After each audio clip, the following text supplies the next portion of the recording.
qeyri-adi bir tədbir idi. İnanın Günay xanım, bax bu sözü, siz deyən sözləri bizim millət vəkilləri işlətdi. İnanın, Elşən müəllimə, bu arada Elşən müəllimə öz təşəkkürümü bildirirəm, bizim əzizimizdir, çox dəyərli.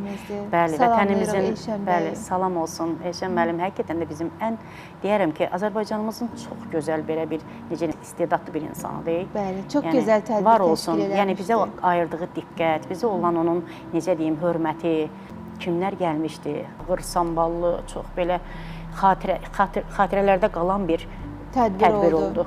Möhtəşəm, böyük bir tədbir həyata keçirdi Cəlaləddin adına. Kimlər yox idi, kimlər gəlmişdi və o tədbir bir yuxu kimi baş tutmuşdu. Sizin üçün də bir yuxu kimi idi. Çünki siz özünüz də deyirdiniz ki, bu qədər adam necə toplaşdı, bu qədər adam necə yığışdı. Xatırlayıram ki, yəni qeyri-adi mistik bir tədbir idi Pərvanə xanım. Ondan sonra elə bir tədbir mən görmədim.